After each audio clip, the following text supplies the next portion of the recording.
Hello students, मैं हूं गौरव गोयल। तो आज हम लोग जनरल ऑर्गेनिक केमिस्ट्री में आगे का पार्ट देखते हैं। रेजोनेंस तक हमने क्लियर कर दिया था, रेजोनेंस कितने टाइप्स के होते हैं वो भी हमने क्लियर कर दिया था। इलेक्ट्रॉन विड्रॉइंग ग्रुप और इलेक्ट्रॉन डोनेटिंग ग्रुप का किस तरीके से बेंजीन पर इफेक्ट पड़ता है वो भी हमने देख लिया था। किस तरीके से डिसलोकेशन होते हैं हमारे इलेक्ट्रॉन्स के, मतलब पाई इलेक्ट्रॉन्स के ड्यू टू कंजुगेशन, वो भी हमने देख लिया था। अब हम देखेंगे नेक्स्ट हमारा electron displacement effect, that is called hyper conjugation. That is called hyper conjugation. अब यहां पर एक चीज इससे क्लियर हो रही है कि हाइपर कंजुगेशन बेसिकली क्या है। ये दो शब्द से मिलकर बना है। हाइपर कंजुगेशन मतलब कंजुगेशन से ही वजह से हमारे इलेक्ट्रॉन का डिस्प्लेसमेंट जो है वो अच्छी तरीके से काम करता है। और यहां पर ये हाइपर कंजुगेशन है, मतलब कंजुगेशन का एक लेवल अप। तो मतलब बेसिकली हम समझ सकते हैं, इसको बेकर नाथन ने बताया था, तो इसको बेकर नाथन इफेक्ट भी बोलते हैं। क्या बोलते हैं? Baker Nathan effect. क्लियर हो रही बात की नहीं? Baker Nathan effect. अब इसमें बेसिकली होता क्या है और किस तरीके से हमें चीजें देखनी है। हाइपर कंजुगेशन केवल हम 3 स्पीसीज के लिए देखते हैं, जो कि है, अब देखो किस तरीके से हमें देखना है। Hyper conjugation, hyper conjugation, hyper conjugation species. कौन कौन सी स्पीसीज है जिसमें हमें हाइपर कंजुगेशन देखना है? वो हमारी 3 स्पीसीज है। पहली हमारी कार्बोकैटाइन, कार्बोकैटाइन में हमें देखना होता है। क्लियर? मतलब C+। दूसरा फिर हमें देखना है अल्कीन में। किसमें देखना है? अल्कीन। अल्कीन में हमें देखना है कि किस तरीके से हमारा हाइपर कंजुगेशन काम करेगा। तीसरी स्पीसीज है हमारी फ्री रेडिकल स्पीसीज। कौन सी? Free radical species. क्लियर हो रही बात की नहीं? फ्री रेडिकल स्पीसीज में क्या होता है कि हमें देखना है कि फ्री रेडिकल में हमारे किस तरीके से ये हाइपर कंजुगेशन काम करता है। तो ये 3 स्पीसीज है जिसमें हमें हाइपर कंजुगेशन इफेक्ट देखना होता है। और धीरे धीरे चलते हैं कि बेसिकली इसमें होता क्या है। ठीक है, तो इसको नोट कर सकते हो आप। अब हम नेक्स्ट पार्ट में चलते हैं। हम सबसे पहले समझते हैं कि हाइपर कंजुगेशन काम किस तरीके से करता है और क्या चीज इसको रन करती है। क्या चीज इसको रन करती है? देखो बेसिकली हो, तो हम अल्कीन में देखते हैं अल्कीन में किस तरीके से काम करता है। जैसे हमने ले लिया ये प्रोपीन। क्या ले ली? प्रोपीन। अब यहां पर एक चीज देखना, ये हमारा CH2, ये CH, ये हमारी प्रोपीन हो गई। अब इसमें किस तरीके से हाइपर कंजुगेशन काम करेगा, एक चीज देखो, ये बेसिकली कहलाता है सिग्मा पाई कंजुगेशन। अब देखना यहां पर किस तरीके से चीजें रन होती हैं। यहां पर जैसे हमने बोल लिया कि हमारा ये हो गया H और ये H। क्लियर? यहां पर ये डबल बॉन्ड है, इसको बिल्कुल हम क्लियर कट करके आपको बता रहे हैं। और यहां पर ये इस तरीके से लगा हुआ है। ठीक है, हमने सारा ओपन करके आपको बता दिया। अब देखो बेसिकली होता क्या है। यहां पर एक चीज देखना कि ये हमारा ये जो प्रोटॉन है ये इस तरीके से डिसलोकेट होता है। यहां पर ये नेगेटिव। क्लियर? और ये इस तरीके से डिसलोकेट होता है। यहां पर इस तरीके से कंडीशन आती है। अब जब कंडीशन आएगी इस तरीके से, देखना बनता क्या है इसके बाद। बनना क्या है हमको, देखो ये हमारा क्या हो गया, C नेगेटिव आ गया इस पे, ये C नेगेटिव और ये H, ये H। इतनी बात क्लियर होगी? इतनी बात क्लियर होगी? यहां पे क्या हो गया, ये यहां पे क्या हो गया, ये यहां पे प्लस है, ये यहां से निकला ना इलेक्ट्रॉन्स, इलेक्ट्रॉन यहां से निकला तो ये प्लस प्लस, और यहां पर ये नेगेटिव, ये बन गया डबल बॉन्ड। इतनी बात क्लियर होगी? इतनी बात क्लियर होगी? यहां पर ये H और यहां पर ये H और यहां पर ये H प्लस हो गया फ्री। यहां पर H प्लस क्या हो गया, फ्री। अब ये चीज देखना आप कि ये जो 3 H थे, ये तीनों H हो सकते हैं H प्लस। ठीक है, तीनों H हो सकते हैं। मतलब यहां पर जो डिसलोकेशन होगा इलेक्ट्रॉन्स का, सिग्मा बाई इलेक्ट्रॉन्स का डिसलोकेशन होगा, जब डिसलोकेशन होगा तो यहां पर H प्लस एक बार ये बना, H प्लस फिर ये बनेगा, फिर ये बनेगा। तो मतलब इस एल्कीन की वजह से यहां पर 3 अलग अलग स्ट्रक्चर आएंगे। ठीक है तो हाइड्रोजन कॉमन, लेकिन तीनों हाइड्रोजन हो सकते हैं। तो 3 पॉसिबल स्ट्रक्चर बन सकते हैं। यहां पर 3 पॉसिबल स्ट्रक्चर बन सकते हैं। ये देखो हमारी अल्कीन है, यहां पर इस अल्कीन से जुड़ा carbon that is called alpha carbon, और इससे जुड़े hydrogen that is called alpha hydrogen. तो यहां पर बेसिकली तीन अलग अलग हाइड्रोजन में डिसलोकेशन होगा तो तीन अलग अलग स्ट्रक्चर कौन से बनेंगे? एक पहला तो ये हो गया, दूसरा स्ट्रक्चर क्या होगा देखो जरा, ये इस तरीके से हो सकता है, ठीक है, और ये H, अब यहां पर ये डबल बॉन्ड, ये H मान लो जुड़ा हुआ है, यहां पर ये H टूटा, कौन सा? ये वाला, ठीक है, क्लियर हो रही बात नहीं? और ये जुड़ा हुआ है, तो ये हो गया हमारा दूसरा स्ट्रक्चर। इतनी बात समझ में आ रही? ये आपको दिख रहा होगा, इतनी बात क्लियर है? नेक्स्ट अब हम थर्ड पार्ट में देखते हैं। थर्ड पार्ट में क्या होगा कि सेम चीज रहेगी, ये नेगेटिव, ये H, ये H, क्लियर, यहां से ये नेगेटिव, क्लियर, यहां ये हाइड्रोजन, अब ये double bond as it is रहेगा, यहां पर ये हाइड्रोजन, यहां पर भी हाइड्रोजन, अब नीचे वाला हाइड्रोजन एज अ प्रोटॉन हो जाएगा। इतनी बात समझ में आ रही है आपको? इतनी बात क्लियर है? तो ये चीज आपको बतानी है कि यहां पर बेसिकली आप समझ गए होंगे मेरा मतलब क्या है कहने का, कि यहां पर इस एल्कीन से जुड़ा हुआ carbon, that is called alpha carbon, और इससे जुड़े हाइड्रोजन, तीन हाइड्रोजन अल्फा हाइड्रोजन, तो यहां पर तीन अलग अलग डिसलोकेशन होगा इलेक्ट्रॉन्स का, और एक एक बारी बारी हाइड्रोजन हमारे क्या होंगे? प्रोटॉन फॉर्म में यहां पर सिंबलाइज होंगे। इतनी बात समझ में आ गई आपको? तो ये नोट कर सकते हो, मतलब यहां पर तीन अल्फा हाइड्रोजन है, तीन हाइपर कंजुगेशन स्ट्रक्चर बनेंगे हमारे, इसको नोट कर सकते हो। अब देखो बेसिकली, अब यहां पर एक चीज आप समझ गए, देखो इसमें होगा क्या, हम थोड़ा मैकेनिज्म पे जाते हैं। इसमें बेसिकली होता क्या है, देखो आपको समझना है बहुत अच्छे से। ये तो हमने समझा दिया मोटा मोटा आपको, अब यहां पर समझो, ये हमारा CH2 है, और ये CH है, और ये CH3 है। इतनी बात आपको समझ में आ गई? अब यहां पर एक चीज आपको समझनी है, ये हमने कार्बोकैटायन में भी देखना, हमें एल्कीन में भी देखना है, ये ठीक है, कार्बोकैटायन में भी देखना है, क्लियर? अब यहां पर आपको समझना है कि बेसिकली होता क्या है।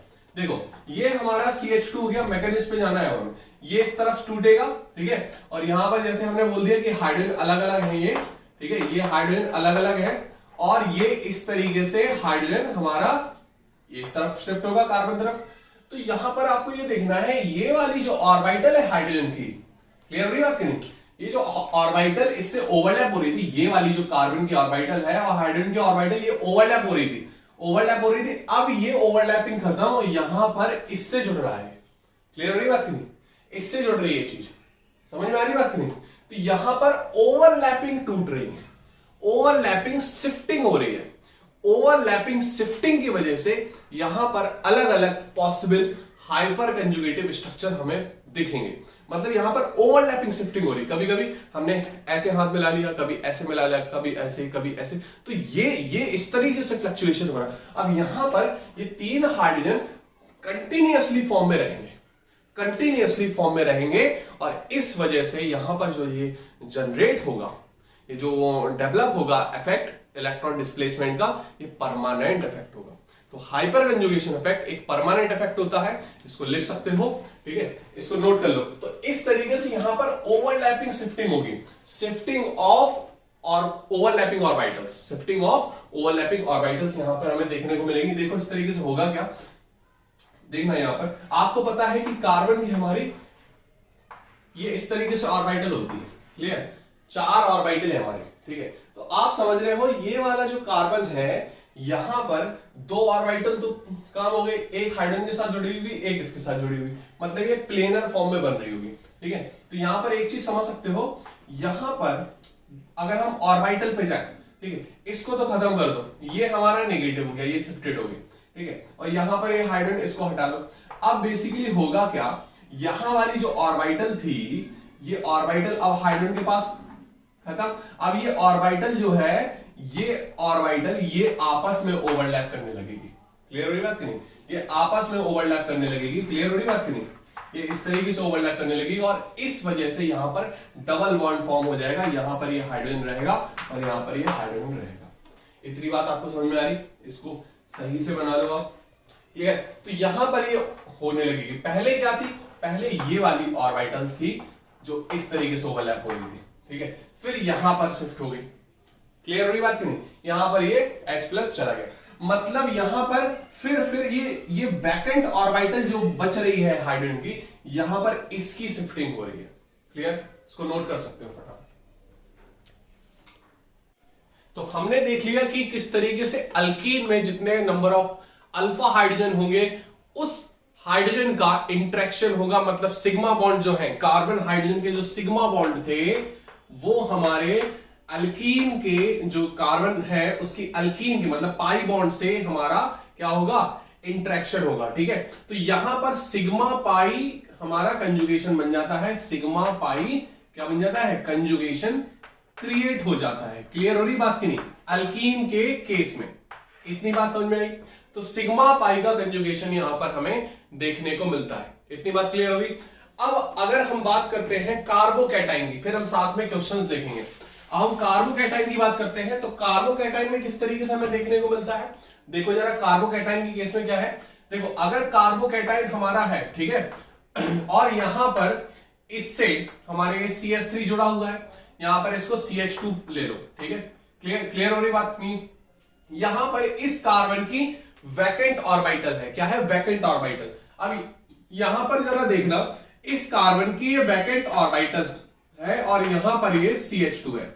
अब ये वैकेंट ऑर्बिटल जो है, ठीक है, वैकेंट ऑर्बिटल है, यहां पर इसके हाइड्रोजन है, ठीक है, यहां पर इसके हाइड्रोजन है, यहां पर जो ये इलेक्ट्रॉन है, ठीक है, यहां पर ये जो इलेक्ट्रॉन है, ये इलेक्ट्रॉन तभी इससे इंटरेक्शन बना पाएगा जब इसके पास वैकेंट ऑर्बिटल होगा, मतलब कार्बन हमारा कैटाइन फॉर्म में होगा। अगर कार्बन एनाइन फॉर्म में होगा तो दोनों इलेक्ट्रॉन फिलअप है, इसीलिए कार्बो एनाइन में हम हाइपर कंजुगेशन इफेक्ट नहीं देख पाते क्योंकि उसमें इलेक्ट्रॉन फिलअप होते हैं। ठीक है, उसमें क्या होते हैं, इलेक्ट्रॉन फिलअप होते हैं। तो वैकेंट ऑर्बिटल है तभी तो हम मिला पाएंगे। तो हमारे हाथ बंधे हुए हैं, ठीक है, हमारे पेयर्ड है हाथ, तो हम किसी से हाथ मिला पाएंगे नहीं। जब हाथ खुले रहेंगे, हमारे वैकेंट रहेंगे, ठीक है, खाली रहेंगे, तभी हम किसी से इंटरेक्ट कर पाएंगे। तो यहां पर इस तरीके से हमारा ये शिफ्ट हो जाता है। क्लियर हो रही बात की नहीं? अब यहां पर जरा देखना किस तरीके से फॉर्म होगा। ठीक है, अब यहां पर इस वजह से यहां पर ये डबल बॉन्ड क्रिएट हो गया, यहां पर ये CH2 है और यहां पर ये हाइड्रोजन तो प्लस फॉर्म में पहुंच गया। क्यों? क्योंकि इसका जो सिग्मा बॉन्ड के इलेक्ट्रॉन्स थे ये पाई बॉन्ड में कन्वर्ट हो गए। ठीक है, due to vacant orbital of carbon. ठीक, अल्फा कार्बन बोल सकते हो, सॉरी इसी कार्बोकैटाइन का कार्बन, क्योंकि अल्फा कार्बन तो ये हुआ क्योंकि ये कार्बोकैटाइन है, इसका अल्फा कार्बन, इसके अल्फा हाइड्रोजन। अब ये इस तरीके से फॉर्म होंगे। तो यहां पर इस अल्फा हाइड्रोजन की वजह से इसके सिग्मा इलेक्ट्रॉन पाई में कन्वर्ट हो गए हैं ड्यू टू वैकेंट ऑर्बिटल। तो यहां पर इस तरीके से हमारे एक अल्फा, ये हमारा हाइपर कंजुगेशन स्ट्रक्चर बना ड्यू टू अल्फा हाइड्रोजन। अब यहां पर कितने अल्फा हाइड्रोजन है? 3 अल्फा हाइड्रोजन है। तो यहां पर इसी तरीके से स्टेप बाय स्टेप इस तरीके से ये बनता जाएगा। यहां पर अब ये वाला हाइड्रोजन हमारा इस फॉर्म में रहेगा, इसके इलेक्ट्रॉन शिफ्ट होंगे, ठीक है, और फिर इसी तरीके से तीसरा वाला स्ट्रक्चर फॉर्म होगा। तीसरे वाले स्ट्रक्चर में क्या होगा, नीचे वाला जो अल्फा हाइड्रोजन है वो हमारा इलेक्ट्रॉन शिफ्ट करेगा इन अ पाई बॉन्ड। ठीक है, तो पाई बॉन्ड हमारा इस तरीके से फॉर्म होगा। इतनी बात क्लियर हो गई? तो ये हमारा तीसरा स्ट्रक्चर है। तो 3 हमारे इसमें स्ट्रक्चर बनेंगे हाइपर कंजुगेशन स्ट्रक्चर, बिकॉज यहां पर 3 अल्फा हाइड्रोजन है। इतनी बात समझ में आई आपको? तो ये नोट कर सकते हो आप। तो ये देखना है कि जितने ज्यादा आपके अल्फा हाइड्रोजन होंगे उतने ही ज्यादा हाइपर कंजुगेशन स्ट्रक्चर बनेंगे, और जितने ज्यादा हाइपर कंजुगेशन स्ट्रक्चर बनेंगे उतनी ज्यादा कंजुगेशन और ज्यादा बढ़ेगी। तो कंजुगेशन बढ़ने से यहां पर स्टेबिलिटी बढ़ जाएगी। क्लियर? मतलब जितनी ज्यादा हमारा कंजुगेशन बढ़ता जाएगा, ठीक है, उतनी ज्यादा स्टेबिलिटी हमारी बढ़ती जाएगी। इतनी बात समझ में आ रही है आपको कि नहीं? इतनी बात समझ में आ रही? अब यहीं से क्वेश्चंस क्रिएट होते हैं कि स्टेबिलिटी किस तरीके से हमें देखना है। एक केस और देख लेते हैं फ्री रेडिकल का। हमारा फ्री रेडिकल केस बचा है। फ्री रेडिकल के केस में क्या होता है, देखो सेम चीज जैसे हमने अल्कीन में देखा, अल्फा हाइड्रोजन जितने होंगे, वही केस हमने अल्फा हाइड्रोजन का केस देखा किसमें, कार्बोकैटाइन के केस में। सेम हम देखेंगे फ्री रेडिकल के केस में। तो यहां पर अगर ये CH3 है और ये फ्री रेडिकल बना है, फ्री रेडिकल बनता किस तरीके से, होमोलिटिक फिजन होता है। इस तरीके से देख सकते हैं आप कि यहां पर ये CH3 है और यहां पर ये CH3 है। इतनी बात समझ में आ रही? अब यहां पर इस तरीके से देखेंगे, अगर यहां पर देखो इस तरीके से देख सकते हैं, यहां पर ये CH3 ले लो, ठीक है, यहां पर CH2 ले लो, ये 3 ले लो, ठीक है। यहां पर ये जो 2 इलेक्ट्रॉन है ये अपना शिफ्ट होगा, हाफ बनता है ये, क्योंकि एक एक इलेक्ट्रॉन शिफ्ट हो रहा है। ठीक है, तो ये दोनों के एक एक इलेक्ट्रॉन से मिलकर बना है सिग्मा बॉन्ड। अब यहां पर एक एक इलेक्ट्रॉन अपने अपने ले लेंगे। जब अपने अपने एक एक इलेक्ट्रॉन ले लेते हैं, ठीक है, अपने अपने एक एक इलेक्ट्रॉन, सॉरी ये कंप्लीट एरो नहीं बनेगा, तो अपने अपने एक एक इलेक्ट्रॉन ले लेते हैं तो कुछ इस तरीके से फॉर्म हो जाएगा। ये CH3, यहां पर ये CH2, यहां पर ये रेडिकल जनरेट हो गया और यहां पर ये मिथाइल रेडिकल जनरेट हो गया। इतनी बात समझ में आ रही। तो इस तरीके से आप रेडिकल में देखेंगे कि रेडिकल से जितने जो भी कार्बन हमारा पहला जुड़ा है that is called alpha carbon, और उससे जुड़े हुए जितने हाइड्रोजन होंगे वो हमारे अल्फा हाइड्रोजन कहलाएंगे। ठीक है, तो यहां पर इस तरीके से देख सकते हैं। तो यहां पर 3 अल्फा हाइड्रोजन है। कितने? 3 अल्फा हाइड्रोजन। तो 3 अल्फा हाइड्रोजन है, अल्फा हाइड्रोजन हमारे हैं, तो 3 हमारे क्या बनेंगे? 3 हमारे क्या बनेंगे? Hyper conjugation structure. 3 hyper conjugation structure form होंगे। इतनी बात समझ में आ रही है आपको? इतनी बात आपको समझ में आ रही? क्लियर? तो हाइपर कंजुगेशन में लिख सकते हो it is a permanent effect. लिख सकते हो hyperconjugation is a permanent effect. It generate due to the presence of sigma pi conjugation. Sigma pi conjugation देखते हैं हम एल्कीन के केस में, और फिर हम सिग्मा पाई कंजुगेशन भी देख सकते हो। देखो सिग्मा पाई कंजुगेशन भी देख सकते हो। क्लियर? सिग्मा पाई कंजुगेशन देख सकते हो, या सिग्मा में vacant orbital of carbon, vacant carbon orbital of carbon. ठीक है, ऑर्बिटल ऑफ कार्बन, इसमें कंजुगेशन बनेगा। ठीक है, जो कार्बोकैटायन के केस में बनता है। ठीक है, तो कार्बोकैटायन और हमारा सिग्मा कौन सा है? सिग्मा बॉन्ड समझिए, कार्बन हाइड्रोजन का सिग्मा बॉन्ड। यहां पर लिख सकते हो कार्बन हाइड्रोजन का सिग्मा बॉन्ड, कार्बन हाइड्रोजन का सिग्मा बॉन्ड। इस तरीके से हम देखेंगे जब कार्बन हाइड्रोजन का सिग्मा बॉन्ड हमारा किससे? पाई से कंजुगेशन करेगा इन एल्कीन, और वैकेंट ऑर्बिटल कंजुगेशन करेगा इन कार्बोकैटायन। इतनी बात आपको समझ में आ रही? इतनी बात आपको समझ में आ रही? तो नोट कर सकते हो आप। तो ये हमारा हाइपर कंजुगेशन है। अब हमें इसमें 3 में देखते हैं। अब इसके एप्लीकेशन में जरा आते हैं, क्योंकि मेनली हमें कॉन्सेप्ट समझने के बाद क्वेश्चंस लगाने आने चाहिए इसके। अगर क्वेश्चंस लगाने नहीं आ रहे, समझो फिर कॉन्सेप्ट आपने सही से नहीं समझ पाया। ठीक है, तो अब यहां पर हम बात करते हैं किसकी? क्वेश्चंस की, एप्लीकेशंस की बात करते हैं। एप्लीकेशंस में हमें यहां पर 3 तरीके से एप्लीकेशन देखने हैं। कौन कौन से? पहला एप्लीकेशन है स्टेबिलिटी ऑफ एल्कीन। एल्कीन की स्टेबिलिटी हम देखेंगे। दूसरा हम क्या देखेंगे? स्टेबिलिटी ऑफ कार्बोकैटायन, ठीक है। तीसरा क्या देखेंगे हम? तीसरा देखेंगे stability of carbon free radical. क्या देखेंगे? Stability of carbon free radical. इतनी बात आपको समझ में आ रही? तो ये 3 एप्लीकेशंस हमें देखने हैं। ठीक है, इसको नोट कर सकते हो।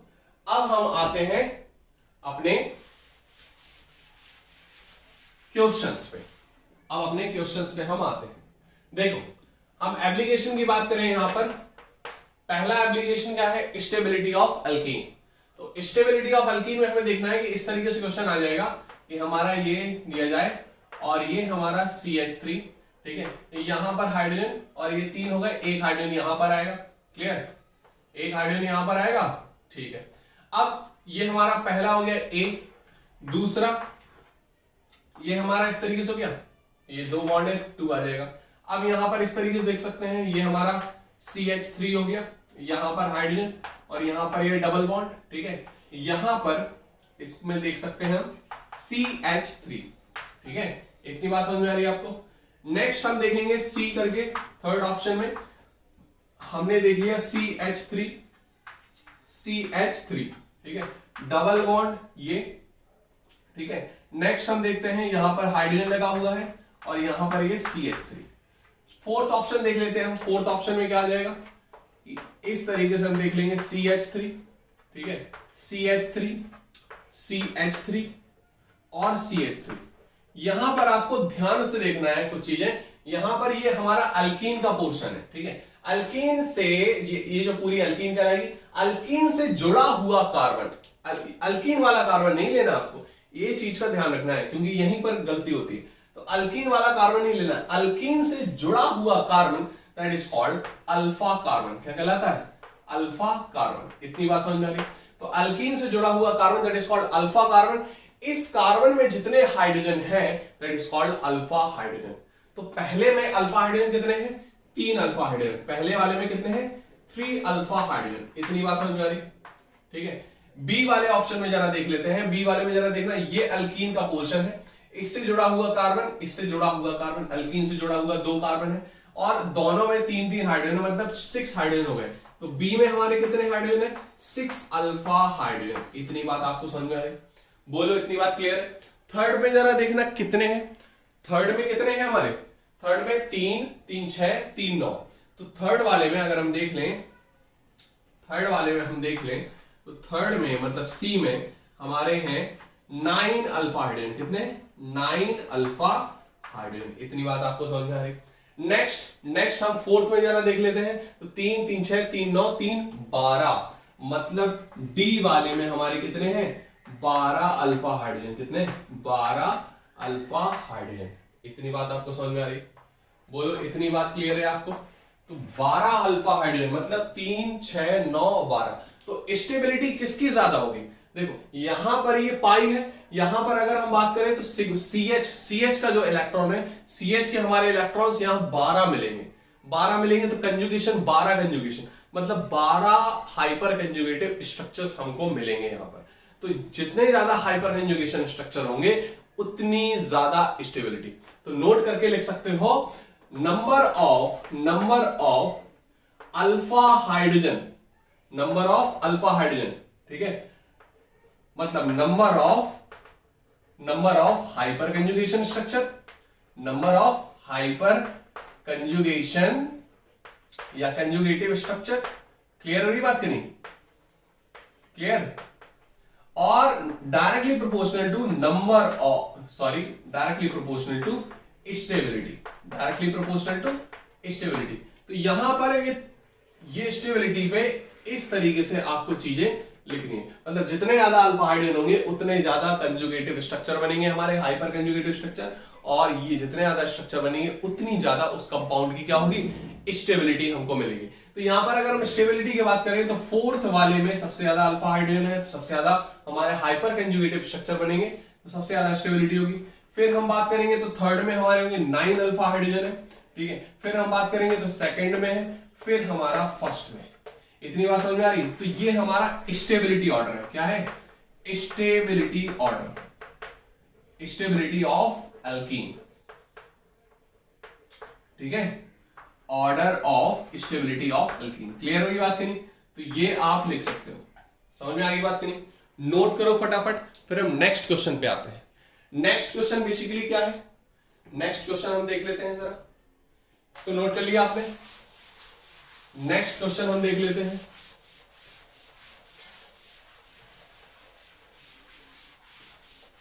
इतनी बात आपको समझ में आ गई होगी, ठीक है। अब एक रैंडमली हम एक क्वेश्चन लेते हैं, रैंडमली एक क्वेश्चन लेते हैं। देखो जरा क्वेश्चन नेक्स्ट।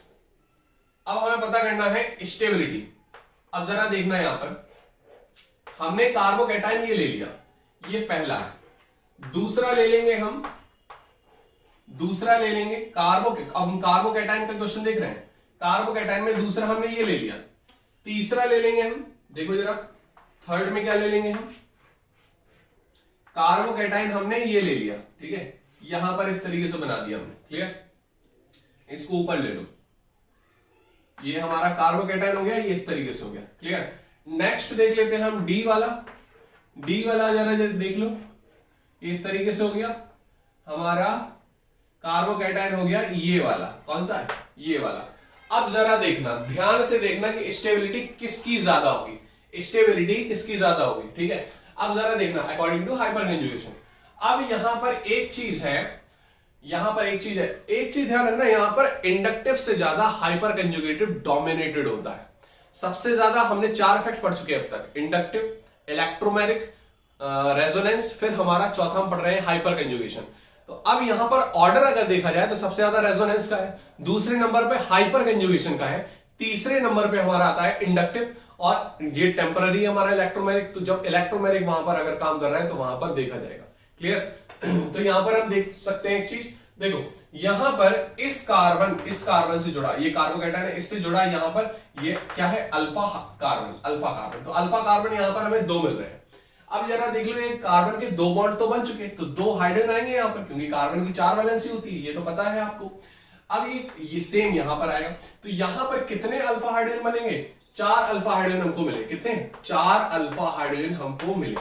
इतनी बात समझ में आई? यहां पर अगर मैं बात करूं तो यहां पर ये कार्बन है, ठीक है, और यहां पर 2 अल्फा हाइड्रोजन है। कितने?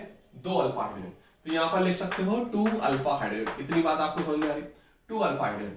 अब यहीं पर अगर मैं बात करूं तो यहां पर कितने हैं, यहां पर क्लियर हो गया, 2 अल्फा हाइड्रोजन है, ठीक है। अब यहां पर अगर मैं बात करूं तो यहां पर ये कार्बन और ये कार्बन, तो यहां पर तो CH3 क्योंकि एक ही बॉन्ड बना है, यहां पर 2 और यहां पर 2। इतनी बात समझ में आ रही? 2 2 4 3 7, तो 7 अल्फा हाइड्रोजन हमको मिले। कितने?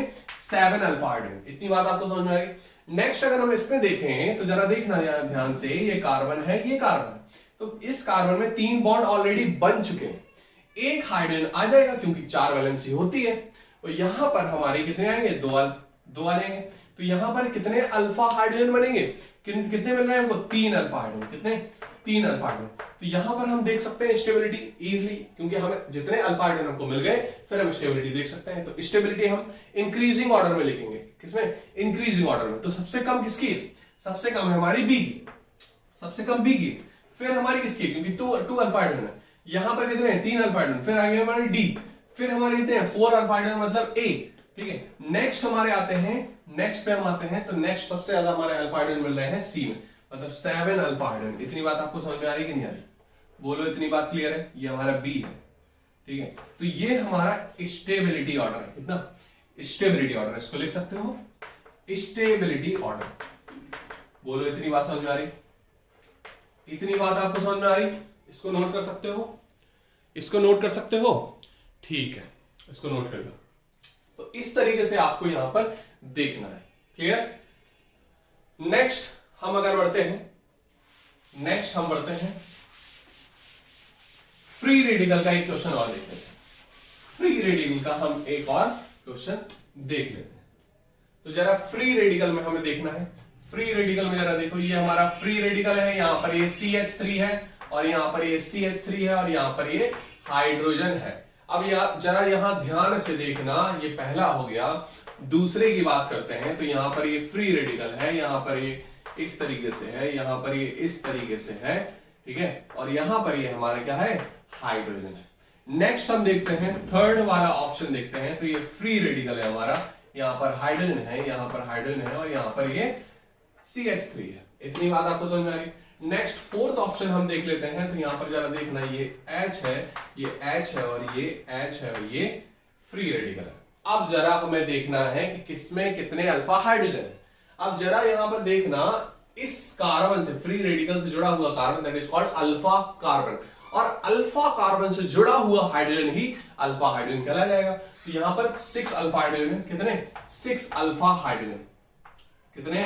6 अल्फा हाइड्रोजन। जरा यहां ध्यान से देखना, इसको मत मान लेना, क्योंकि ये जो हाइड्रोजन है ये फ्री रेडिकल के कार्बन से जुड़ा हुआ हाइड्रोजन है, तो ये अल्फा हाइड्रोजन बिल्कुल कतई नहीं होगा, कतई नहीं, ठीक है। अब यहां पर अगर बात करें तो ये 2 हाइड्रोजन इसी के हैं, ठीक है, इसी कार्बन के।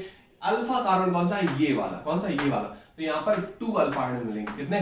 2 अल्फा हाइड्रोजन। इतनी बात समझ में आ रही? यहां पर हमारा इससे जुड़ा हुआ carbon, that is called alpha carbon, तो यहां पर कितने हाइड्रोजन है, यहां पर 3 अल्फा हाइड्रोजन। कितने? 3 अल्फा हाइड्रोजन। अगर हम यहां की बात करें तो ये तीनों हाइड्रोजन इसी के हैं, कोई भी अल्फा हाइड्रोजन नहीं है, तो यहां पर 0 अल्फा हाइड्रोजन मिलेंगे। तो अगर हम स्टेबिलिटी देखें डिक्रीजिंग ऑर्डर, तो सबसे ज्यादा किसके हैं अल्फा हाइड्रोजन? पहले वाले के, ठीक है, पहले वाले के।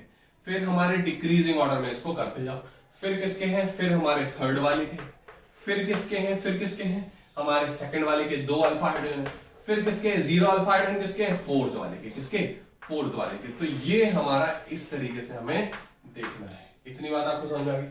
इतनी बात समझ में आ रही? ये हमारा स्टेबिलिटी ऑर्डर, ये हमारा क्या है, स्टेबिलिटी ऑर्डर।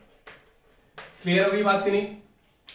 इतनी बात आपको समझ में आ गई? तो ये नोट कर सकते हो आप, फटाफट आप इसको नोट कर लो। ठीक है, तो ये हमारे थे हाइपर कंजुगेशन के स्ट्रक्चर। इस तरीके से हमें देखना है, 3 चीज में हमें देखना है।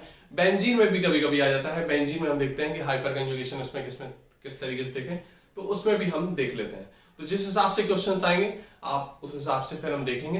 ठीक है, हम जब इसके क्वेश्चंस कराएंगे तो फिर क्लियर हो जाएगा अच्छे से। तो आज मैंने कॉन्सेप्ट कराया, कुछ एग्जाम्पल बताए, आपको क्लियर हो गया होगा। इसको नोट करो, फिर हम अभी नेक्स्ट लेक्चर में देखेंगे कि कितने टाइप की ऑर्गेनिक रिएक्शंस हमें देखनी है। ठीक है, इसको फटाफट नोट करो।